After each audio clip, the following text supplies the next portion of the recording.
Thanks very much, everyone. It's great to be here. What a great venue and a great conference. We're really happy with what we've seen here and the results, and very happy to be here and appreciate your taking the time to hear our story. We think we have a very compelling story, and I think I can rattle through it pretty quickly. We'll get back on schedule, and yeah, I'll jump through. You got to read this quickly.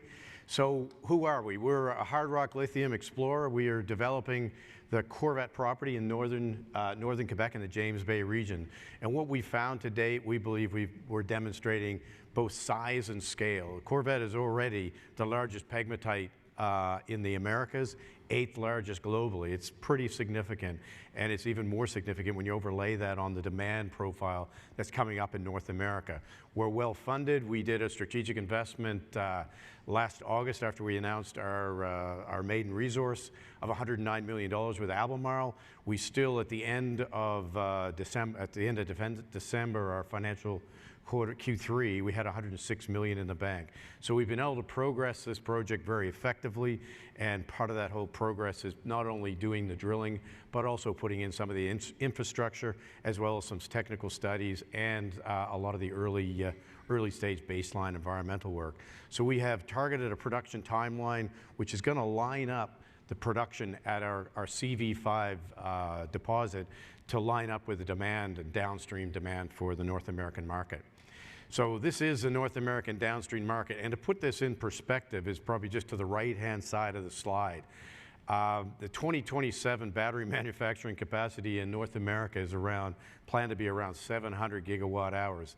That translates loosely to, say, 475 odd kilotons of lithium carbonate equivalent. That means we need to come up with another 3 CV5s in order to accommodate this sort of demand. So it's pretty incredible, this demand profile that's coming. We do think Corvette has the ability to certainly accommodate a large part of this demand, and we are actively working towards that.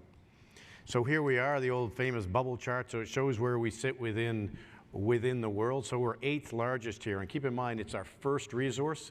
It's only the resource based on 3.7 kilometers of linear drilling of a 50-kilometer trend that we've staked on this greenstone belt in northern Quebec. So we believe there's a great deal more prospectivity at our property. This just puts it in context of the Americas. So we are the largest in the Americas. Again, this maiden resource, we published it last August. It was 109 million tons at 1.42%. That was based on 46,000 meters of drilling. Since August, we have drilled almost another 100,000 meters. Now that's not only exploration drilling, but also infill drilling to demonstrate the presence that we have at CV5. So where we're located in northern Quebec, we have some amazing infrastructure. So we're fortunate to be adjacent to a Quebec hydro scheme. If you're not familiar with the Quebec hydro scheme, it was built in the 70s and basically established a massive hydro scheme made up of multiple stations along the waterway that was defined with reservoirs and generation capacity. It's one of the lowest cost electrical power that is available, in the order of about 3.5 cents a kilowatt hour. That is adjacent to our property.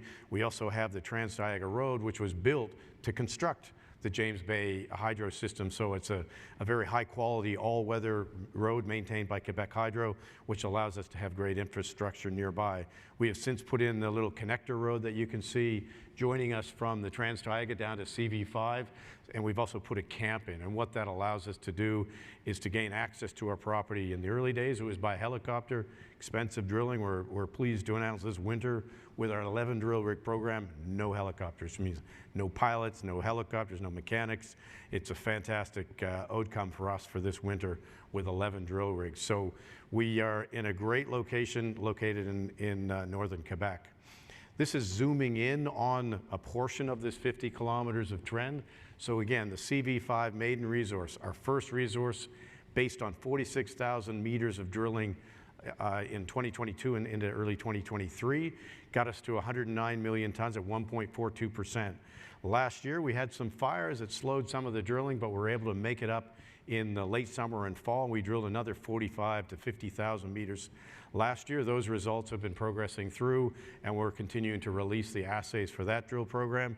We commenced our winter drill program in the first week in January, and since then we've exceeded 40,000 meters with our 11 rig drill program. So we're using this drill program, this winter drill program, to uplift not only the 3.7 kilometers of CV5 that we defined in the maiden resource, but we did extensional drilling last year, which took CV5 from 3.7 kilometers to almost 5 kilometers. So we are infilling all of that to lift up, to basically convert from our inferred resource to a very significant indicated. So we are looking forward to publishing that resource in August, so we'll stay tuned. We have quite a bit going on at site as well. As I mentioned, we built the camp, we built our access road, we're continuing to do the baseline environmental work that we need for our permitting, and we also have commenced our permitting process for the CV5 production scenario.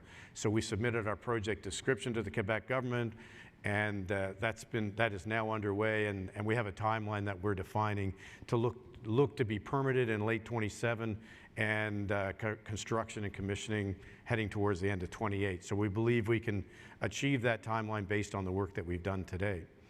This zooms in a little bit on the growth of the resource, and this really demonstrates when we first started drilling, we connected the outcrops to 2.2 kilometers, then to 3.7 kilometers for our resource. We've now extended that beyond even the 4.35. So as we continue to extend, this deposit remains open to the east, to the west, and north and south for other parallel splays. But it's also noteworthy that this current 109 million ton resource is made up of basically 93% of it is one pegmatite, one quite fat pegmatite, which contains the majority of this resource. So that's significant when you look at it from a perspective of mining and a limited dilution that you're going to get from the country rock. So that's also a big plus for what we have. We're also very fortunate that pegmatite is very richly mineralized with spodumene, and the crystals are large and lend themselves to very easy processing through a DMS-only circuit with very high recoveries. We're jumping ahead of myself here. So I think we're just close to timeline here. So yeah, CV5, as I've mentioned, it's a significant resource, largest in the Americas, 8th largest globally, and it's our first resource. We still have a lot more resource to define across this 50 kilometers of property. So the Corvette property, we believe, is a district scale lithium potential that's significant. We're very fortunate to have consistent large spodumene mineralization and large crystals, lending itself to very simple processing, high recoveries, and that of course leads ourselves that we believe we'll be able to demonstrate the permittability of the project, the constructability of the project, to be able to get in line with the demands that we see coming on stream in North America as these battery plants are built out. So we have a number of catalysts. Oh, I'm getting close. We have a number of catalysts defined for 2024. We're going to put out our updated resource in August, and we're going to be putting out an economic study towards the end of 2024. So thanks very much for your time, everyone, and I can drag it out. All right, drag it out. No, I think, look, this is a great story. We've been very fortunate. The ground is so well endowed with this very richly mineralized pegmatite. We have a great deal of work ahead of us over the coming years and into both getting it into production, but also continuing to demonstrate the scale so that we can actually meet those demands that we see coming down the pipeline in North America. Thanks very much. I appreciate your time.